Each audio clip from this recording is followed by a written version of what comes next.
Olá, meninos. Boa noite. Sou o professor Gabriel Sutil e hoje nós estamos na aula 4 desse nosso mini curso com alguns conceitos de filosofia. Hoje eu estou com a camisa do 13 aqui, ó, de Campina Grande, lá na Paraíba. É isso aí. Nessa aula, nós vamos falar sobre alguns conceitos importantes. Ciência, cientismo ou cientificismo. O termo mais correto seria cientismo. Cientificismo talvez teria uma abordagem pejorativa. Pejorativo seria o quê? Uma espécie de, né, uma coisa que não é tão agradável para quem ouve esse termo. Xingamentos são pejorativos.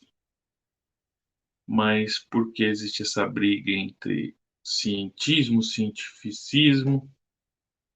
Porque são visões distintas a respeito do mundo, a respeito das coisas, de como proceder. Falaremos também um pouco de valores de família, né? Valores tradicionais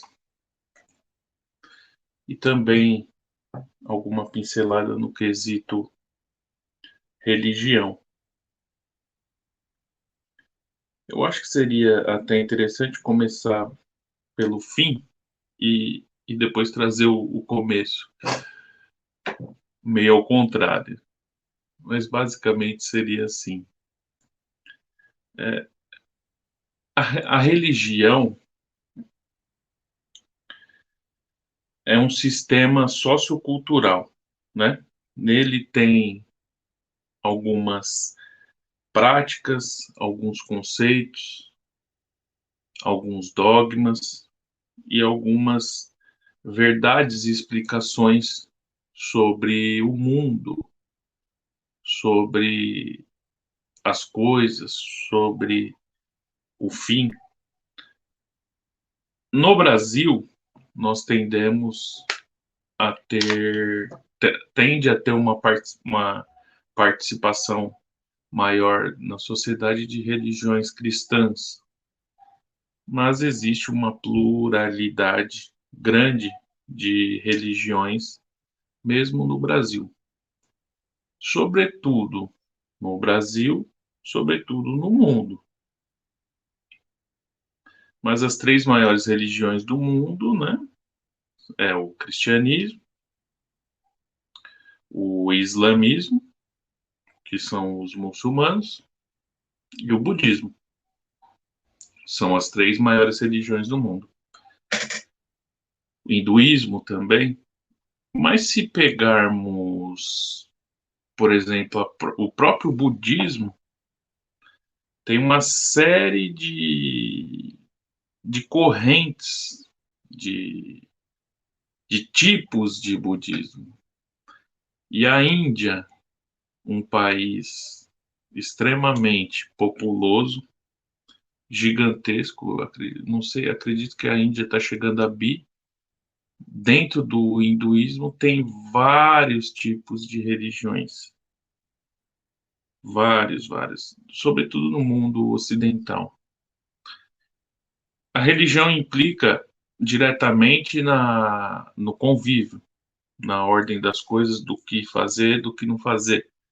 Por exemplo, um judeu não pode comer uma carne de porco, porque o porco é um animal impuro, segundo o judaísmo.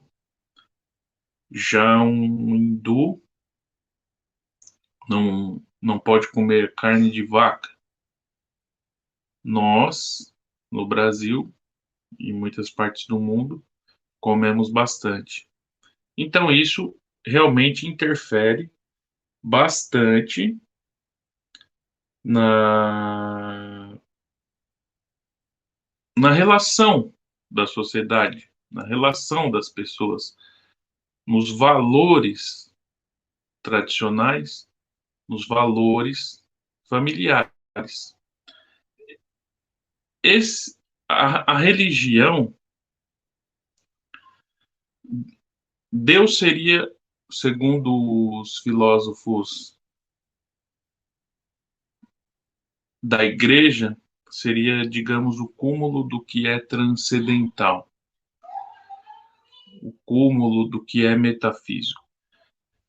Já a religião traria a explicação a respeito disso. Ela daria, ela daria um amparo para esse transcendental. Ela explicaria um pouco disso. E como foi dito, essas relações entrariam diretamente nos valores tradicionais, nos valores de família. O que são esses valores de família? Geralmente são o quê? Crenças, ideias, frases, comportamentos, comidas, lugares. E esses valores de família estão quase que diretamente ligados aos valores passados pela matriz religiosa da família.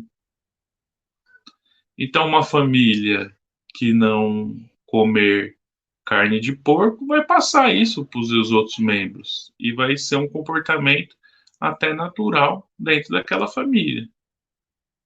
Então, existe essa certa unidade quando se fala desses valores familiares, com esses valores de família. Hoje, o mundo tem um certo tom progressista em quase todas as coisas, ou seja, aqueles valores mais tradicionais ou até patriarcais, que seria o que? Um homem, uma mulher, os filhos, ou o homem trabalhando e a mulher ficando em casa, estão mudando, mudaram bastante, estão mudando ainda mais com o tempo. Hoje, por exemplo, quase todas as famílias, as mulheres trabalham. Existe até uma crítica econômica que diz que as mulheres saíram para o mercado de trabalho porque os poderosos perceberam que eles poderiam aumentar os consumidores no dobro de pessoas. Se antes só os homens detinham dinheiro, só a vontade dos homens é que prevalecia. Agora, os poderosos pensaram, não, as mulheres vão também, vamos aumentar os consumidores. E aí houve aquela grande emancipação. Isso é ótimo, isso é maravilhoso. Mas, de fato, as mulheres quase sempre mandaram. O dia que vocês casarem, vocês vão saber disso. Mas, voltando, para eu não me perder, famílias antigas, nos anos 50, praticamente somente o homem trabalhava, no sentido de obter sustento. A mulher sempre trabalhou também, mas o trabalho dela estava mais relacionado ao cuidado com os filhos, né? Com a alimentação, ou com a casa. Isso, de uma forma geral, se traçarmos a relação entre homem e mulher, desde os homens das cavernas, foi quase sempre assim, até, digamos, na época da Revolução Industrial. Então, esses valores, né, essa forma está mudando. Hoje já temos famílias que são compostas de dois homens ou duas mulheres, existe até uma crítica nesse sentido por parte da igreja, mas se define isso como família ou não, mas o fato é que já temos pessoas vivendo assim, muitas pessoas vivendo assim.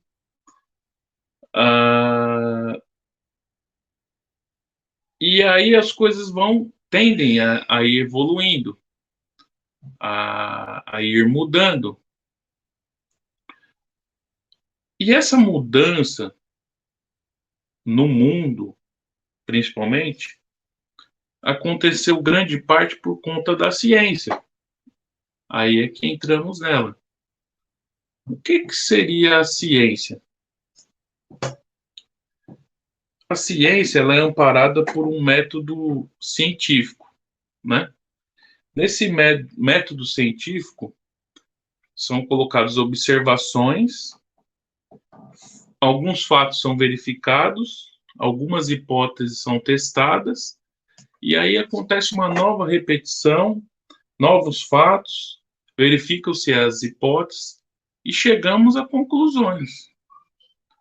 A ciência foi responsável por esse aparelho que nós estamos falando, por medicamentos, por vacinas, pela melhoria de vários e vários processos. Muitos processos do mundo são baseados em conceitos científicos, em observação. Antes da escrita, esses conceitos eram passados dentro de valores familiares, de pai para filho, pai para filho, pai para filho, como fazer isso na Terra, o que fazer. Com o advento da escrita, foi possível colocar as coisas para outras gerações. E a ciência foi cada vez acumulando mais conhecimento, e foi possível uma evolução grande de coisas. Um homem que passou a vida inteira se dedicando à ciência, ou hoje em dia, mesmo um homem que passa a vida inteira, todo o trabalho dele pode ficar guardado num chip. E isso vai ser muito mais fácil para as gerações futuras acessarem, e uma série de coisas. Um dos valores familiares que também eram passados eram a questão da crença, a questão de Deus, a questão da religião, a questão da religiosidade. E as pessoas levam as suas vidas até hoje com conceitos assim.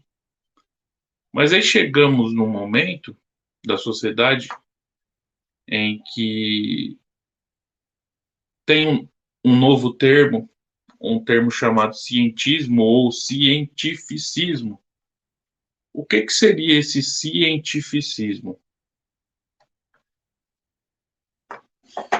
Ele seria uma forma de crença também. Para Karl Popper, um filósofo, seria uma crença dogmática na autoridade do método científico. Ou seja, se o método científico é capaz de observar uma série de coisas e ver o que é melhor a ser feito, de refinar processos, de fazer as coisas serem melhor, para Karl Popper seria como esses métodos científicos também fossem dogmáticos.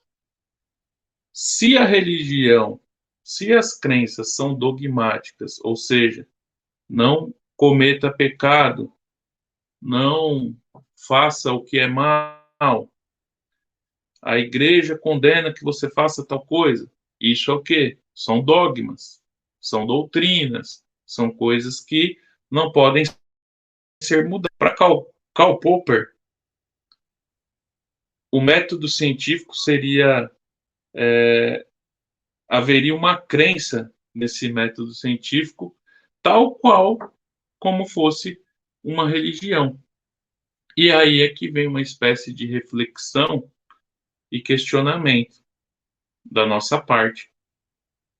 Nós vivemos uma discussão no Brasil nos últimos anos com relação à pandemia, e não só no Brasil, e até no mundo, onde as pessoas começaram a se vacine, as vacinas salvam vidas, tem que toma vacina, só a ciência salva, ciência. Mas hoje, em alguns lugares, já tem relatos de muitas pessoas que passaram mal com essas vacinas. Mas o que aconteceu? Foi colocado de uma forma dogmática, de uma forma inflexível. Ora, se a igreja tem dogmas que são imutáveis, se as religiões têm dogmas que são imutáveis, a ciência foi colocada de uma forma, esse cientificismo foi colocado de uma forma dogmática também. Ou seja, faça isso e acabou. A ciência diz que tem que fazer. Ora, se a ciência diz que tinha que ser feito e algumas pessoas ou muitas pessoas estão passando mal hoje em dia, alguma coisa estava errada. Será que nós estávamos usufruindo do nosso direito de liberdade ao não tomar vacinas? Será que nós estávamos interferindo nas outras pessoas por não tomar vacina e atrapalhar as outras pessoas se o vírus viesse a ser transmitido por nós? Será que houve apenas um interesse em venda de vacinas? Será que a vacina realmente ajudou? Então, esses são questionamentos que talvez nós não vamos ter respostas muito claras por agora, mas o futuro também dirá. Eu tenho uma amiga que diz que que ela tem orgulho de ser cientificista, ou seja, ela fala que não acredita em Deus, ela acredita na ciência. E, acima de tudo, ela é cientificista. Ou seja, se uma pessoa ser extremamente fanática no âmbito religioso não é bom, será que seria bom você ser extremamente fanático no âmbito da ciência? Será que se amanhã a ciência dizer que para ser felizes todos nós temos que ter 5 Rottweilers em casa e temos que andar com um chinelo que vai ser vendido na televisão e que vai custar os olhos da cara, e para ser feliz nós vamos precisar daquilo, porque a ciência disse aquilo? Será que realmente nós vamos ter que fazer aquilo? Então, esses são os questionamentos acerca do cientificismo. Esse cientificismo, existem críticas até mesmo com relação dentro do âmbito de ecologia, dentro do âmbito sociológico, dentro do âmbito da geopolítica e uma série de coisas. Mas isso são coisas que nós, às vezes, não existem prontas num livro ou num manual. Então, o que acontece com nós? Na, na, na atitude de sermos estudantes de filosofia, temos que parar e pensar. Temos que raciocinar. Temos que colher informações da onde é possível e avaliar essas informações. A formação do aluno hoje do ensino médio, nas bases, né, da educação, principalmente na grade de filosofia, consta que o aluno tem que desenvolver senso crítico. Então, temos que observar, temos que ser críticos. Será que se a ciência mandar eu fazer uma coisa que vai contra a minha razão ou contra a razão até do de tudo que nós já vivemos, será que eu vou fazer? Cabe a nós raciocinarmos. Já passamos até um pouquinho aqui, mas o tema é interessante. Meninos, obrigado. Até a próxima. Só vamos ficar aqui na sala até terminar o envio. Valeu!